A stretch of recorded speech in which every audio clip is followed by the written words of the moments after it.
My talk is on gene editing in grapevines using Protoplasts, and I provided the tissue culture expertise in this project, and Juan DeBernardi provided the molecular expertise. I wanted to start out thanking the PD board for funding the lab for several years, and with that funding, we really developed a pretty complete grape cell biology platform. And I don't really want to get into it because we don't have the time, but just to say that without this background work, we wouldn't have been able to do what we are going to present today. What I want to focus on today really is the lower left-hand corner of this diagram. And we decided to look at gene editing in grapes using a protoplast approach. And we felt for woody species, vegetatively propagated species, protoplast would be really the best approach to use, mainly because we believe we can get non-transgenic events, and we feel we can get non-chimeric edited events because you're editing a single cell and then regenerating from that cell. Now, protoplast cultures were really big in the 80s and dwindling out research in protoplast culture in the 90s as transgenic technology came along. But now with CRISPR gene editing, there's a renewed interest in protoplast cultures. And people are just starting to resurrect that work. So for people who aren't that knowledgeable about protoplasts, I just have this little cartoon, and it's pretty easy to put DNA and plasmid into mammalian cells. You can either electroporate or use PEG or even viral vectors because they just have a cell membrane.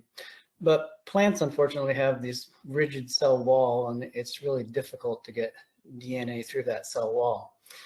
But you can take tissue of plants and you can put it in various enzyme solutions, and they will digest the cell wall and release the cells so that they just have a membrane. And so now they become very much like mammalian cells. It becomes relatively easy then to get DNA within those. One thing that's important when you make protoplasts, though, is that you need to have your solutions, the osmotic potential of your solutions, carefully balanced so that the protoplasts stay viable. If the osmolarity is too low or too high, they're going to either shrink down and implode, or they're going to explode. So we have to carefully monitor and kind of fine tune those solutions. So here's what it looks like in grapes. So these are a cell suspension in the upper left-hand corner of grapes. And we have cell suspensions of Cabernet, Chardonnay, Merlot, Thompson's needles. We have a big collection in the lab. And you can take a small aliquot of that suspension and plate it on an agar solidified media, and you'll get embryogenic callus being made. And we're actually finding that the quality and the morphology of that callus is really important to getting high yields of protoplasts. And so we'll take that callus and again, we'll treat it with the enzyme solutions and digest them. And then we will purify them through a gradient. Some people use sucrose gradients. Our lab's using a dextran gradient, and you just mix the protoplast in the 13% dextran and overlayer that with a wash solution. You centrifuge it, and you can see that band that is pointing to where the protoplasts band up between the 13% dextran and the wash solution. With a pasture pipette, you can draw off that band, and you can see you get a very large population of protoplasts that you can now work with. So the problem has been in especially woody plants is not making the protoplast. People can isolate protoplasts from various tissues, but getting plants back from protoplasts has been extremely difficult. So we used a technique that I had worked on a while back in the 80s, actually, is encapsulating protoplasts in an alginate matrix. And so what you do is you take your protoplast solution and you put it at a 2x concentration to whatever you want your final concentration to be, and then you mix it with the equal volume of sodium alginate. And you drop into a syringe and you drop it dropwise into a solution of calcium chloride. When the drop hits the calcium, it gels up, trapping your protoplast within the alginate matrix. And you can actually adjust the size of your beads depending on the gauge of the needle you use. We tend to use a 23 gauge needle, which gives us about a 3mm bead. So now we worked on a lot of different medias trying to culture these alginate encapsulated protoplasts under many different hormone regimes and actually got nothing to happen. It wasn't until we took the beads and we put them in a nurse or a feeder cell suspension that we saw a significant amount of protoplast divisions. So what we do is we take the beads and we put them in a suspension that has been acclimated to grow very rapidly at 0.4 to 0.6 molar mannitol. And this feeder cells we use are actually made of the rootstock grapevine 1103. And over time, we've got them adjusted over many months so they grow very quickly, even under this high osmotic pressure. And you can see it on the right side of this slide, right side upper left-hand panel, you can see these protoplasts beginning to divide. That happens in about 7 to 10 days. And then by about 4 weeks, you'll actually see within the bead visible colonies forming. Once the colonies get so you can see them with the naked eye, we transfer them to a agar solidified media that is formulated to make those callus-form embryos. And you can see on the right-hand side, the middle right panel, you can see embryos starting to form. And then they'll germinate actually right out of those beads. And then we can transfer them to rooting media and get whole plants back. So we've been able actually to regenerate protoplasts from a variety of genotypes. Thompson seedless is our kind of our lab rat. It works probably the best, but we've also gotten very good regeneration from Merlot and Colombar. And then the rootstock 10114. And then Chardonnay, we get good regeneration. We get probably the lowest level of callus formation from protoplast, but we're working on improving that. We have a variety of genotypes now that we can work with to get protoplasts and get whole plants back.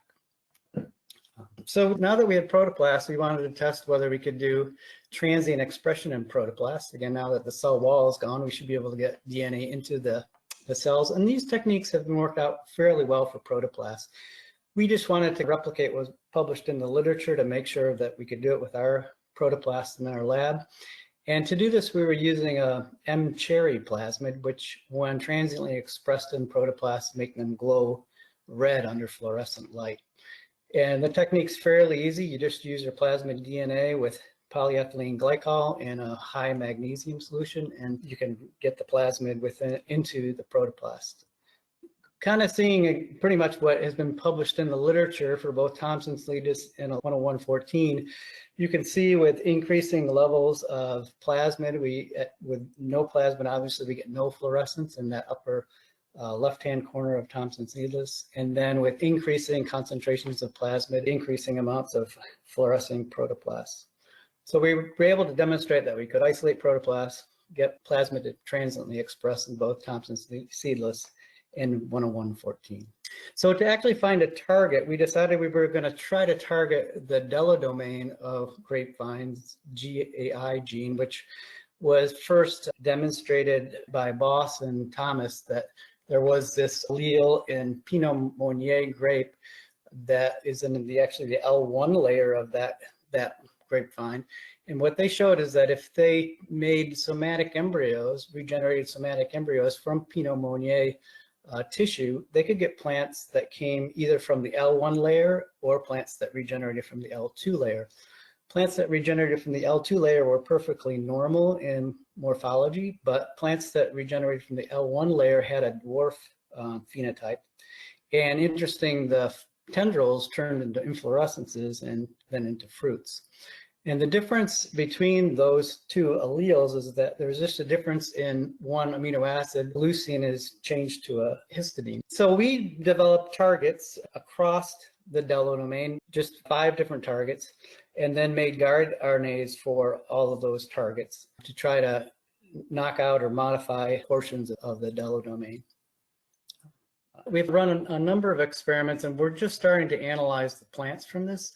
And interesting, the 2 experiments at the bottom, we decided to mix all of our guides together at once because we wanted to try to get a proof of concept effect rapidly. And we looked at 8 plants for the experiment 21119 and 8 plants for 21133. And of the first 8 plants we've looked at, we've gotten 1 out of 8 for each of those experiments that appear to be edited. So the way we're checking those is we're doing on PCR for the GAI gene, and we run those. And if you see on the right-hand side, the experiment 21119, we have encircled heterozygote edit, which is in the GAI gene.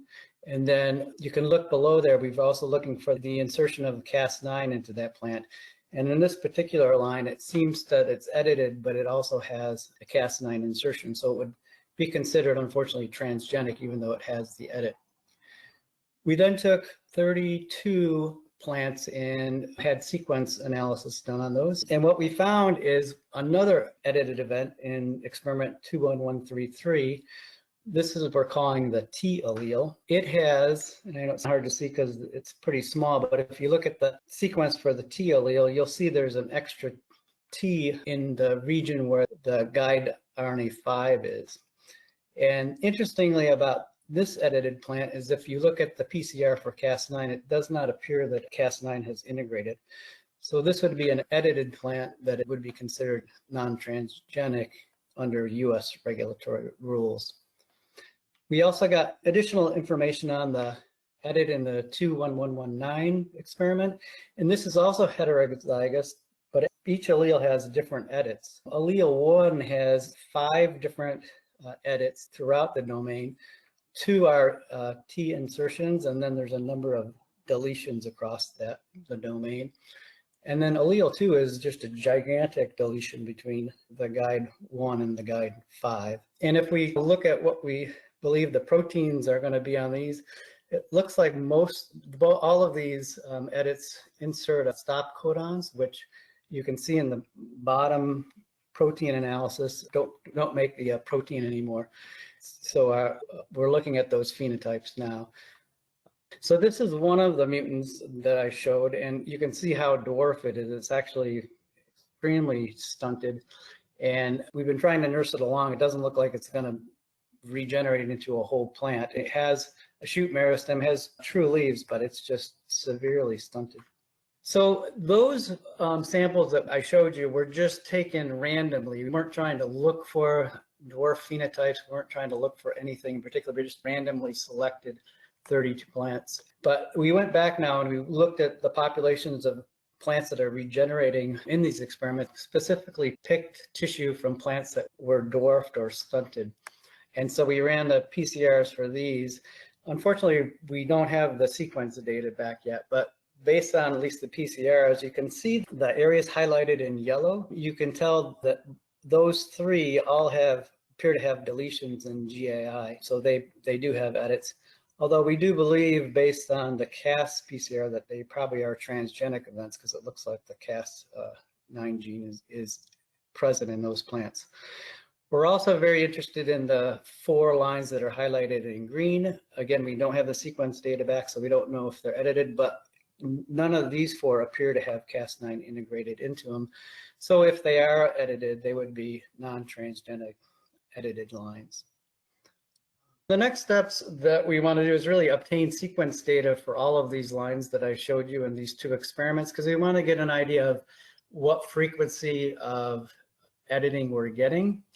And then we also want to verify the status of the Cas9 gene in these plants, because we seem like we're getting a very high level of integration of the Cas9. And we don't know if that's because we're getting some cross-contamination because we're using very large concentrations of plasmids to do this editing, or whether we actually are getting a high level of stable transgenics in these protoplast transfections. And then lastly, we want to begin our ribonucleic protein edits, mediated edits. And we're going to do that based on our preliminary data, guide RNA for target 1 and 5, because we seem to preliminarily get the most editing with those guide RNAs. And this would be important because RNP, there's no DNA associated with it, so all the edits we get will be non-transgenic, so because there is no DNA actually to integrate into the genome. So that's where we are, and hope to have more information in the coming months when we get our sequencing data back.